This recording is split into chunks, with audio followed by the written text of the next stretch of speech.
Everyone is shocked to find out that Emilia Clarke nearly died after the first season of Game of Thrones. And she managed to hide it from the GOT fans for over 8 years. Right after finishing the first season of Game of Thrones, Clarke was struck with the first of 2 aneurysms. It was the kind of stroke that a third of patients die from immediately or soon thereafter. She shared her story with The New Yorker, and we are here to reveal the hottest details for you. When all her childhood dreams seemed to have come true, the mother of the dragons nearly lost her mind and then her life.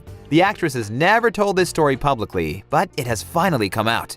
It all started with the actress's ambitious post-graduation goal to only take roles with some promise. She paid her rent by working in a pub, in a call center, and at an obscure museum. But still, she kept her word no matter what. And it was quite soon that she received that fateful call from her agent telling her about auditions for a new HBO series. As Clarke found out, the pilot for Game of Thrones had been flawed, and they wanted to recast, among other roles, Daenerys. The funny thing is that the part was intended for an otherworldly, bleached blonde woman of mystery. And naturally, Emilia is a short, dark-haired, curvy Brit. But whatever, the role was worth trying out for. To prepare, she learned these very strange lines for 2 scenes. One in episode 4, in which her brother goes to hit her, and one in episode 10, in which she walks into a fire and survives unscathed. In those days, she thought of herself as healthy, though once in a while she'd get dizzy and pass out. When she was 14, Emilia had a migraine that kept her in bed for a couple of days, but she never thought of it as a warning sign of what was to come. At the audition, she was really uncomfortable with other actresses for the role. Also tall, blonde, willowy, and beautiful. So when her part was done, she asked for the opportunity to do anything else.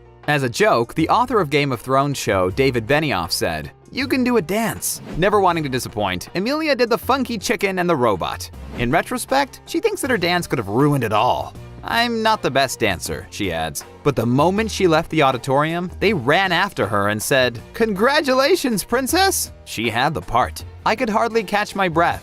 I went back to the hotel where some people invited me to a party on the roof. "I think I'm good," I told them. Instead, I went to my room, ate Oreos, watched Friends, and called everyone I knew. We all know what followed her next. The premiere of the first season, international success, and young girls who would dress in platinum wigs and flowing robes to be Daenerys Targaryen for Halloween. A friend called me exclaiming, "You're #1 on IMDb!" I said, "What is IMDb?" Despite all the looming excitement of a publicity campaign and the series premiere, Emilia was terrified of all the attention, of a business she barely understood. To relieve the stress, she started working out with a trainer. "I was a television actor now, after all, and that is what television actors do," she says. On one February morning in 2011, she was getting dressed in the locker room of a gym when she started to feel a bad headache coming on. She was so fatigued that she could barely put on her sneakers.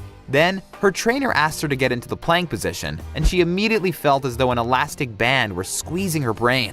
Emilia tried to ignore the pain and push through it, but she just couldn't. She asked for a break. Somehow, almost crawling, she made it to the locker room and proceeded to be violently, voluminously ill. Meanwhile, the pain, shooting, stabbing, constricting pain, was getting worse. Her brain was damaged. Luckily, one woman noticed Emilia and called an ambulance. Emilia recalls, "Then everything became, at once, noisy and blurry. I remember the sound of a siren. I heard new voices, someone saying that my pulse was weak. A fog of unconsciousness settled over her. Because no one knew what was wrong with Emilia, when she was delivered to the hospital, the doctors and nurses could not give her any drugs to ease the pain. Finally, a brain scan showed a life-threatening type of stroke, caused by bleeding into the space surrounding the brain. She had an aneurysm, and as she later learned, about a third of such patients die immediately or soon thereafter. For the patients who do survive, urgent treatment is required to seal off the aneurysm, as there is a very high risk of a second, often fatal bleed. I remember being told that I should sign a release form for surgery.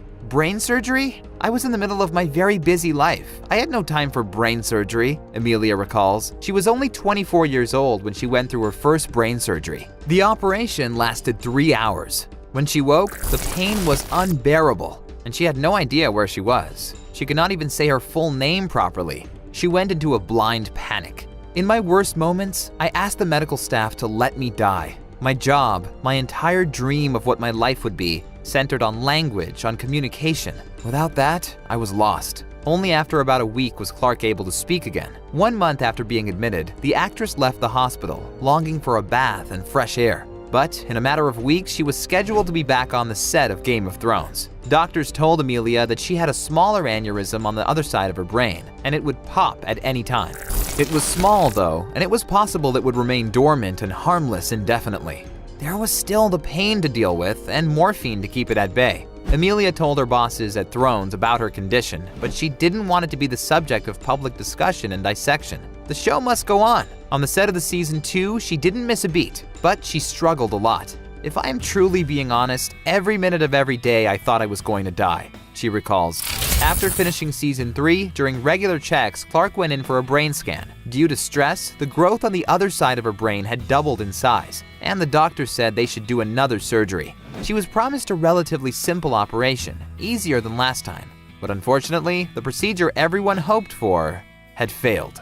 Emilia had massive bleeding, and the doctors made it plain that her chances of surviving were precarious if they didn't operate again. So they did. The recovery was even more painful than it had been after the first surgery. She emerged from the operation with bits of her skull replaced by titanium. These days, you can't see the scar that curves from her scalp to her ear, but back then she didn't know it wouldn't be visible. And there was, above all, the constant worry about cognitive or sensory losses. Would it be concentration, memory, peripheral vision? Emilia could just not escape her terrible anxiety and panic attacks. A few weeks after that second surgery, she went to Comic-Con in San Diego with a few other cast members. And right before they went on to answer questions, Clarke was hit by a horrific headache.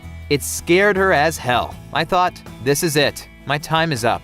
I've cheated death twice, and now he's coming to claim me." Fortunately, it was just recovery pain with no other complications.